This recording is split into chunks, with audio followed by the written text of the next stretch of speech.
Michael Burry is the king of short selling. He foresaw the dot-com bubble, the 2008 recession, and is now predicting the biggest market crash in US history. Burry recently warned about a vast array of indicators that may be pointing towards a massive crash ahead. But this video is not a typical market crash video. I'm simply going to objectively present and analyze the implications of China's situation and several indicators. The purpose of this video is not to spread fear, but to inform you about the serious risks ahead. Michael Burry always puts his money where his mouth is, and usually makes large sums of money doing so. From the years 2000 to 2008, Burry averaged a return of 28.6% per year, and from 2016 to the present day, Burry averaged a return of 22.8% per year. These kinds of returns are on par with the greatest investors in the world. But this isn't to say that Burry knows exactly when the market is going to crash. Timing market crashes is extremely difficult, and Burry is not immune to that difficulty. One of Burry's investors once said that a classic Burry trade goes up by 10 times in value, but first goes down by half. This type of pattern may be occurring again. Michael Burry was early to the 2008 recession and could be early again. Burry first warned of a market crash in December 2020, so he is likely down on his positions at the moment. Nevertheless, Michael Burry has always been right in the end, and may be right again in this situation. Burry recently shared a 53-page article talking about the micro and macro elasticity of markets and the intuition behind the GIV estimator. Unless if you're a market expert, you're probably confused as to what I just said. Although the research report sounds complicated, the concept is actually quite simple. Let's say an investor sells $1 of bonds and purchases $1 of stocks. The question is, what will happen to the overall valuation of the bond and stock market? A simple model would tell you that the bond market would go down by $1 and the stock market would go up by $1. That is not the case in reality. Using a variety of calculations, researchers found out that $1 invested in the stock market would actually result in the market going up by $5. This is because when people purchase stocks, it incentivizes mutual funds to purchase stocks as well. For example, let's say someone invested $10 in the stock market, which leads stock prices to increase by $10. This causes a mutual fund to invest $10 in stocks as well, because they want to get in on future returns. Because that mutual fund invested $10, stock prices would increase by $10 again, bringing the total increase to $20. That $20 increase would then lead another mutual fund to invest $10, bringing the total market increase to $30. According to the mathematical models in this research report, every $10 invested in the stock market right now would cause the overall market to go up by $50. The problem with this ratio is that it won't always stay the same. Burry tweeted that if $5 of incremental market share results from $1 added to stocks, and 90% of millennials, aka future wealth owners, are in passive market vehicles, that 5-to-1 ratio will get much sillier in time. COVID didn't stop it. Inflation might not. #epiphany. Burry then elaborated by saying that the first step is to recognize that 5-to-1 is not a natural ratio. It is a product of a paradigm. So what will continue this paradigm? What may reverse it? This is the knife's edge, because we are at 5-to-1. It may go to 100-to-1, or become -5 to -1, but parabolas don't resolve sideways. Because market valuations are extremely high, a small negative event could trigger a massive crash ahead. Nobody knows when a market crash is coming, but almost any bearish event can trigger a crash. As I've covered in previous videos, Michael Burry believes that we are in a situation similar to the dot-com bubble. Burry found out that the price movement 15 years before the year 2000 was heavily correlated to the most recent 15 years. He tweeted that there is a 94% correlation between the Nasdaq 100 in the 15 years today and the 15 years to 2000.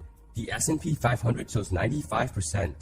This correlation implies that we are at valuations similar to the dot-com bubble. Many of us know that valuations are extremely elevated right now. The P to E of the S&P 500 is reaching all-time highs. The Buffett indicator is the highest it's ever been. Margin debt, which are loans that purchase stocks, has also reached record highs as well. All of these indicators are showing that the market is on a knife's edge. One negative event could lead to the biggest crash of all time, and that event could just be the collapse of Evergrande. So what is Evergrande? Evergrande is a real estate company that owns over 1,300 real estate projects in roughly 280 cities in China. That sounds impressive on the surface, but Evergrande is also the most indebted real estate developer in the world. The company has borrowed over $300 billion worth of loans and is now failing to pay the interest on its debt. Evergrande recently struck a deal for a $35.9 million interest payment, but it still has one more payment of $83.5 million coming soon. Evergrande's management team is backed into a corner and has already started to repay investors with actual real estate property. So why does this all matter? First of all, Evergrande isn't just a developer in China. It's a company that has loaned out billions of dollars worldwide, which includes Citibank, JPMorgan Chase, UBS, HSBC, and Bank of America. If all of these banks suddenly lose billions of dollars, then they may stop lending money and therefore freeze the financial system. There may also be another segment impacted, which is crypto. One cryptocurrency named Tether is a very popular stablecoin, which means that it's a coin that's supposed to be worth $1 for every coin. The problem with this is that Tether doesn't actually have $1 for every Tether coin. Tether claims to have a reserve of holdings to ensure that each Tether is worth $1. As you can see in this pie chart, over 65% of Tether's reserve is in commercial paper. Commercial papers are short-term debt notes issued by companies to investors. For example, if Apple wanted to issue $100 worth of commercial paper, or CP in short form, then Apple would sell $100 of CP to a lender.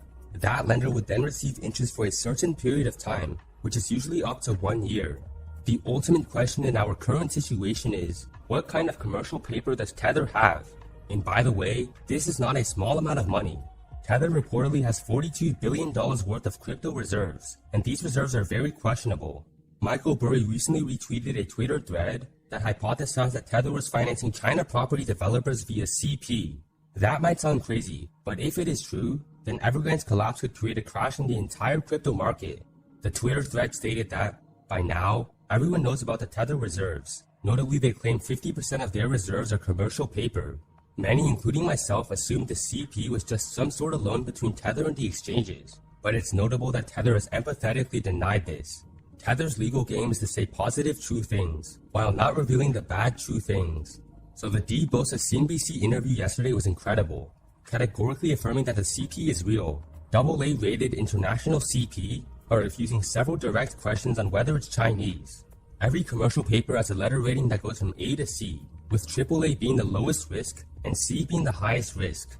Tether claims to have AA rated CP, which is usually deemed as not risky, but Tether may be talking about the borrower's banking affiliates, not the actual borrower itself. One Reuters article described how CP has been used as a legal loophole for Chinese companies to obtain funding, because CP usually does not have to be reported in financial statements. This is not the case anymore. Chinese regulators are now demanding that developers have to report their monthly CP. The Reuters article also explained how one Evergrande affiliated bank is under investigation for illegally loaning up to $20 billion. The question is, who is the loaner of this $20 billion, and who is the borrower? Several clues are indicating that Tether is a lender of the $20 billion. First of all, no reputable borrower would ever do business with Tether, because Tether is very shady. And even if reputable borrowers did do business with Tether, they wouldn't borrow tens of billions of dollars unless they really needed it. Further clues also point towards Tether as a lender. On July 1st, after the Chinese bank was investigated, Fitch Rating, a noteworthy credit analyzer, explained how stablecoins could be posing credit market risks. Fitch directly mentioned Tether as a potential candidate for a credit collapse. This happened around the same time that the Boston Fed president stated that stablecoins are posing a major risk. Janet Yellen, the U.S. Secretary of Treasury, and Jerome Powell, the Fed chairman, have recently also been attempting to act quickly on stablecoins. As if it couldn't get any worse, Jim Cramer has been calling Tether a ticking time bomb, and has said that he has quote-unquote Chinese sources, suggesting that Tether's commercial paper is Chinese. That's right, Cramer has sources saying that Tether is a ticking time bomb. Instead, in the last months, lots of important institutions and politicians have started looking into the risk from stablecoins, especially Tether, perhaps at our incessant prompting. I think that's fine, but it's also a step in the right direction. But not enough is being done to fix what many, including some of my Chinese sources, say is a ticking time bomb. So we know that Tether may be lending large sums of money to Chinese real estate developers, more specifically Evergrande. But why does this all matter? First of all, this is not a small-scale event. Tens of billions of dollars are invested in Tether right now, and if Tether collapsed, it may just destroy the entire financial system. Michael Burry retweeted a tweet that said, again, it's certainly possible Tether is buying other Chinese bank or developer CP, or making up the CP concept entirely, but consider the implications if true. The crypto universe may be riding on the back of China's collapsing property developers. The collapse of Evergrande may not just mark the crash of one real estate developer, but the entire financial system.